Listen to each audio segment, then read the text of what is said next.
and because they wanted to take out the Arabs from as many houses as they could. So the first thing, they took them out from where there was synagogues. So I was with my sister for a whole week in the old city in 1967.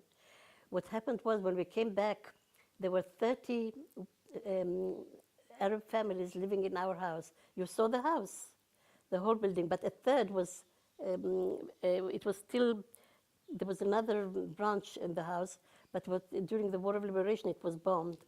So when we got there, there were 30 families living in our house there. And I must say one thing, I can't understand until today.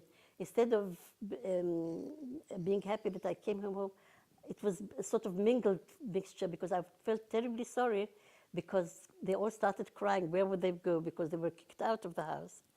And I felt sorry for them, although it was our house and so forth.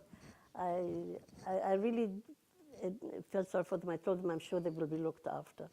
So my sister Rivka was the first one, I think, who went back in '67 to the old city. And the house, it was still had rooms that were, I mean, you could go in, there were broken windows and so forth. And we begged her not to stay there alone in the whole house. And she was the first one before other people came. And I told her that they'll probably kill her, and we won't even find her body. But we couldn't convince her. She stayed there. And afterwards, my nephew's wife came to stay with her as well.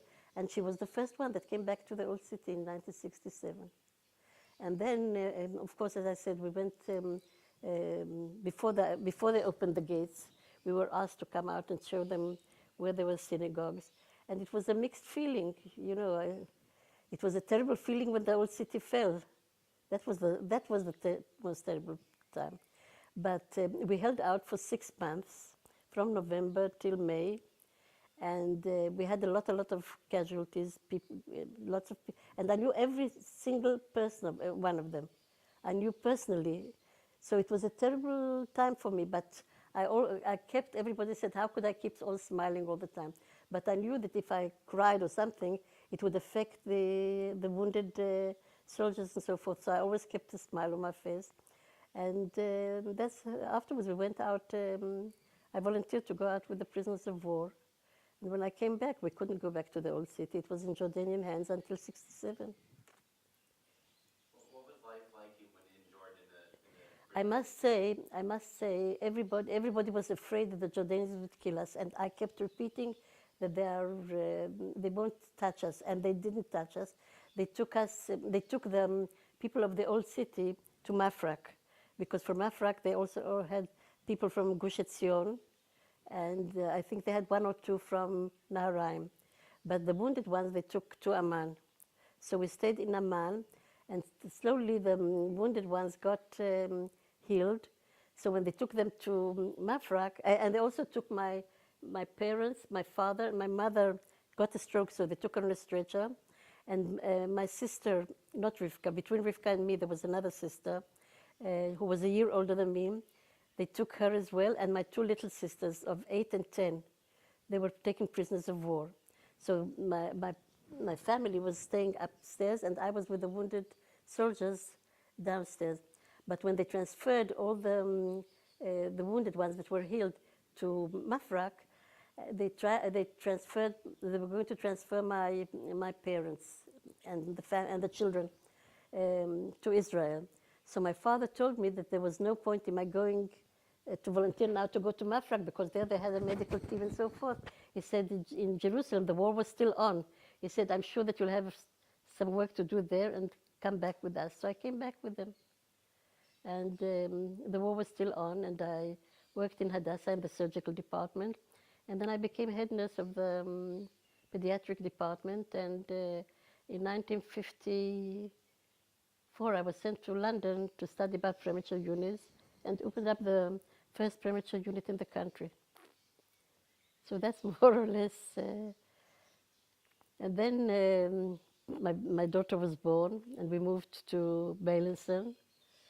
And I didn't do any nursing, and only in Vietnam I went out with my husband in 1968 and '69 to set up a hospital. It was during the war there, to set up a hospital for children in Saigon. He was asked to head up a 16-team unit to open up this hospital in Cholon in Saigon. And that's what happened. So back to Jerusalem, what does Jerusalem mean to you? Why do you think it's special? Jerusalem is my birthplace. It's not that only I was born there. I'm the sixth generation that was born in the same house. There are already 9 generations, but I'm the 6th generation that was born in the house that you saw, because it was in our possession for 200 years. So all of us were born there. And I was brought up in the old city of Jerusalem, which was a wonderful place to live in, because it had a variety of all sorts of people, Ashkenazi and Sephardic, and Moroccan Jews, and Yemenite Jews, of every type of Jews, and Armenians, and Christians, and Muslims. And our house was on the border. It wasn't in the Jewish quarter. It was on the border of the Muslim and Armenian quarter. And between us and the Jewish quarter, there were Arabs. But we lived in peace with them, and we had very, very good neighborly relations. And we were my friends were Arab girls and Armenian girls and Christian girls. And we always used to play, because most of our games were in the street. We used to play a lot in the street. So we had a lot of friends from every community.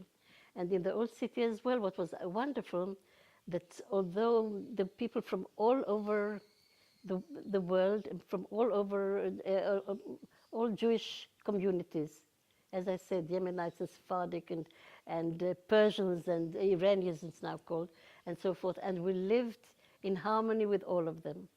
And 2 things, my father was the chairman of the community, so apart from the clinic that he set up and we gave free treatment to everybody, he also, my mother set up a kitchen for the poor, and every day, 200, I think it was 250 people, young children who used to come from the Cheder and so forth and eat, because there were lots of poor, very poor people in the old city.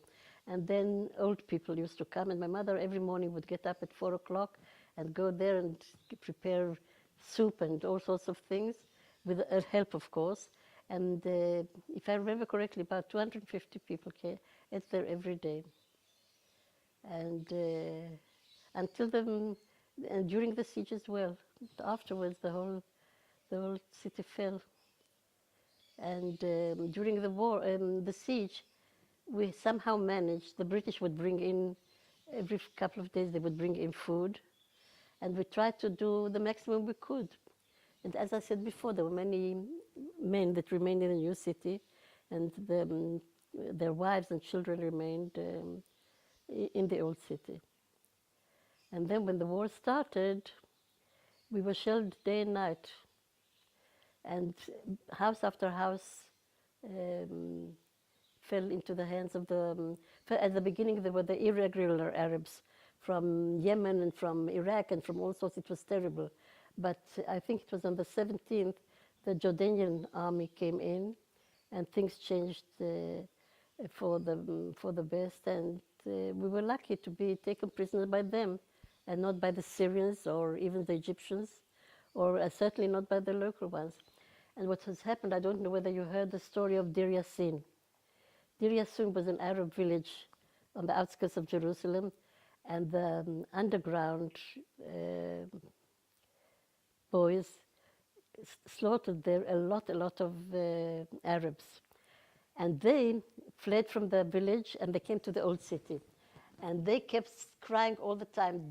When we went out as prisoners of war to Jordan, all the way, we just heard Dir Yassin, Dir Yassin, that we should pay the price of Dir Yassin. What they did to Dir Yassin, they should do to us.